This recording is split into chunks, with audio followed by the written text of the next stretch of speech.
Halo teman-teman semuanya, perkenalkan nama aku Arum Duyani, aku mahasiswi dari Universitas Asa Indonesia, jurusan Usaha Perjalanan Wisata.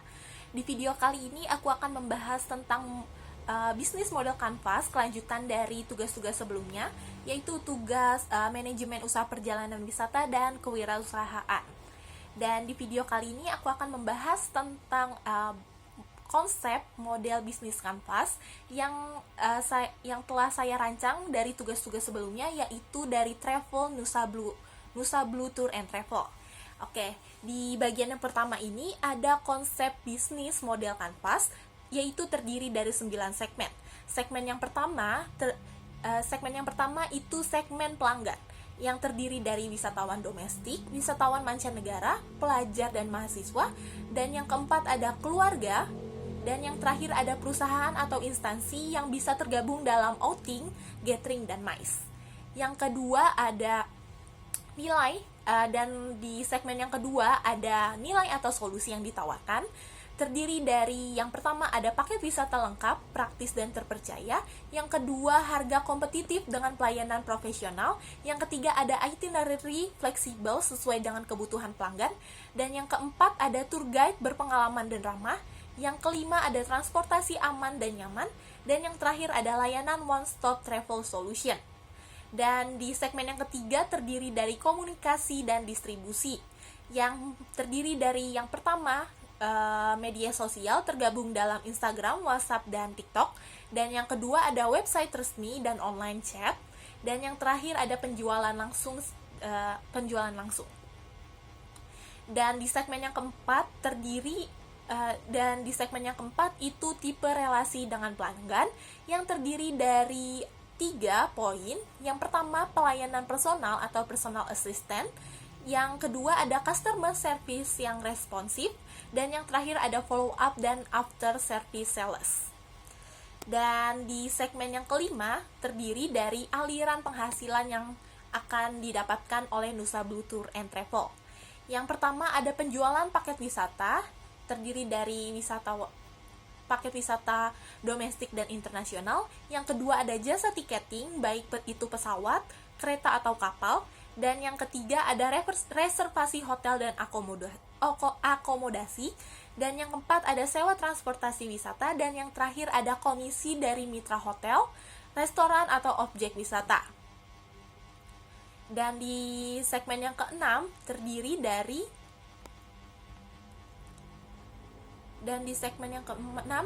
dari sumber daya kunci, yaitu terdiri dari tim operasional dan tour guide. Yang kedua armada transportasi milik sendiri ataupun mitra. Yang ketiga ada sistem pemesanan dan database pelanggan. Dan yang terakhir brand Nusa Blue Tour and Travel. Dan di segmen yang ketujuh ada key activity atau aktivitas kunci, yang terdiri dari perencanaan dan pengelolaan paket wisata. Yang kedua promosi dan pemasaran. Yang ketiga ada pelayanan pelanggan. Yang keempat ada koordinasi perjalanan wisata. Yang kelima atau yang terakhir terdiri dari manajemen dan kualitas layanan. Dan di segmen yang ke-8 itu terdiri dari key partner atau partner kunci, terdiri dari hotel dan penginapan. Yang kedua maskapai dan transportasi lokal. Yang ketiga restoran dan penyedia konsumsi. Dan yang terakhir ada pengelola destinasi wisata, event organizer, dan instansi terdekat. Dan di segmen yang terakhir ada struktur biaya, yang terdiri dari biaya operasional perjalanan wisata. Dan yang kedua gaji karyawan dan tour guide. Dan yang ketiga transportasi dan akomodasi. Dan yang keempat biaya promosi pemasaran. Dan yang terakhir biaya administrasi perizinan. Baik, selanjutnya ada buku kerja membangun usaha yang efektif, yang membahas tentang rencana bisnis atau business plan dengan produk atau jasa konsultasi, itu jasa pelayanan wisata, dengan penyusunan rencana bisnis oleh saya sendiri. Baik, di buku kerja ini terdiri dari 6 klasifikasi. Di klasifikasi yang pertama ini membahas tentang deskripsi usaha diidentifikasi berdasarkan hasil wawancara dengan klien. Yang pertama ada data perusahaan, terdiri dari nama usaha, Nusa Blue Tour and Travel, dan tempat di Jakarta Timur, Indonesia. Dan yang ketiga ada basis usaha, itu jasa pariwisata, tour and travel service. Dan yang terakhir ada bentuk usaha itu usaha jasa perjalanan wisata. Dan yang kedua ada data pengusaha, saya sendiri dengan nama Arum Dwiani, tempat tanggal lahir Depok 8 Maret 2005, dan pendidikan mahasiswa di bidang pariwisata. Yang terakhir ada kualifikasi profesi, itu memiliki pengetahuan dasar pariwisata, pelayanan pelanggan, guiding, dan pengelolaan pelayanan wisata.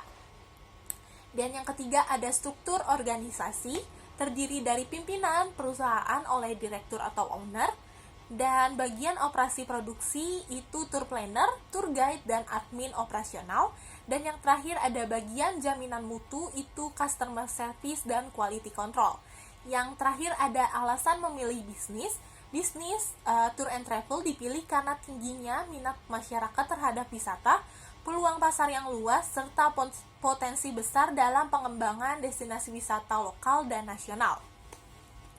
Dan di klasifikasi yang kedua ada analisa pemasaran, diidentifikasi berdasarkan 5 PS. Yang pertama ada produk, paket wisata domestik dan internasional, tiketing, hotel booking, transportasi wisata, dan jasa tour guide.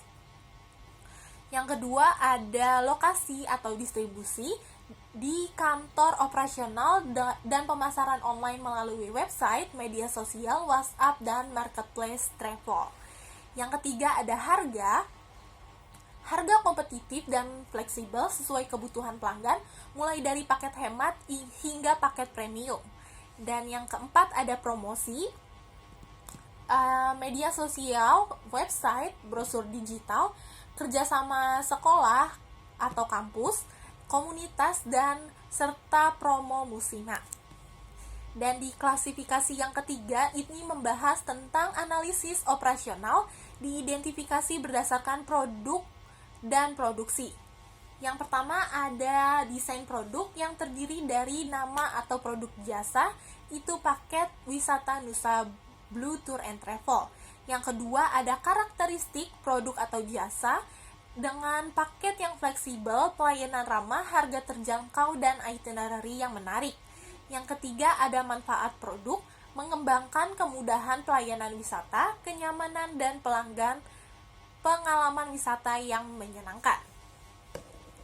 Di klasifikasi yang keempat, ini membahas tentang analisis peluang pasar dan pesaing. Ini dilakukan berdasarkan peluang dan tingkat persaingan. Yang pertama ada analisis peluang pasar, dengan minat yang terus meningkat, terutama wisata edukasi, keluarga dan komunitas, media digital mempermudah pemasaran. Yang kedua ada tingkat persaingan. Tingkat persaingan cukup tinggi namun dapat diungguli dengan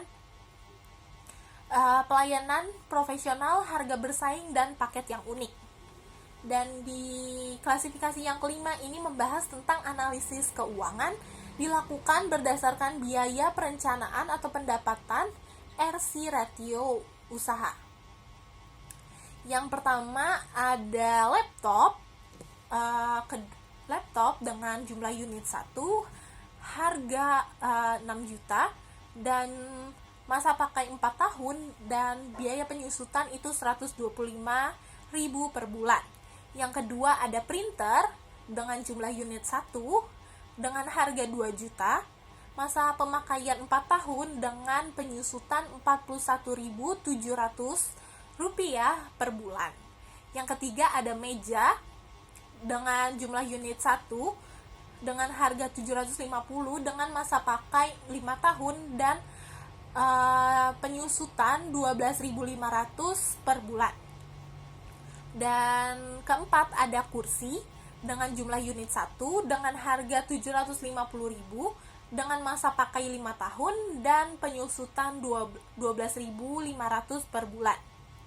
Dan yang terakhir ada alat tulis kantor dengan jumlah unit 1 set dengan harga 500.000, masa pakai 1 tahun, dan penyusutan Rp41.700 per bulan. Dan di sini ada jumlah harga dari semua peralatan yang akan dipakai dengan harga 10 juta. Baik, yang kedua ada biaya variabel. Itu terdiri dari bahan baku atau bahan pokok yang terdiri dari tiket transportasi bis atau travel dan hotel penginapan. Dengan tiket transportasi bis atau travel dengan 4 trip itu berharga 1 juta, dan ditotalkan dari 4 trip itu jadi 4 juta. Dan hotel penginapan itu dengan jumlah unit 10 dengan harga 800.000 menjadi 8 juta.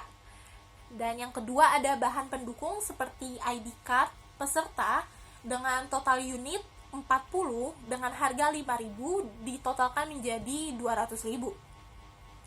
Dan yang kedua ada air mineral dengan total unit 40 dengan harga 4.000 menjadi 160.000. Dan yang terakhir ada tenaga kerja. Yang pertama ada tour guide dengan unit 2 hari dengan harga 300.000 menjadi 600.000.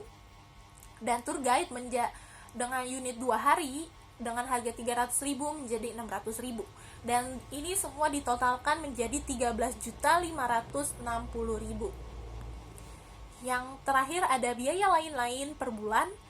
Ada transportasi dengan jumlah unit 1 harga 400.000 per bulan, dan promosi dengan jumlah unit 1 dengan harga 500.000, dan yang terakhir ada listrik dengan harga 500.000. Ini ditotalkan menjadi 1.400.000. Dan ada penerimaan pendapatan RC rasio usaha dapat dibuat pada lembar kerja terpisah. Itu paket wisata harga per unit 1.500.000, penerimaan per hari itu 5 juta, dan penerimaan per bulan itu 50 juta. Dan di sini ada pendapatan laba per bulan dengan total revenue dikurang total cost. Ini pendapatan per bulan itu 50 juta dikurang 14.960 menjadi 35.040.000 rupiah. Dan yang terakhir ada analisis SWOT. Yang pertama ada analisis SWOT dilakukan berdasarkan hasil analisa sebelumnya. Yang pertama ada strength, itu pelayanan ramah, harga kompetitif, dan paket yang fleksibel.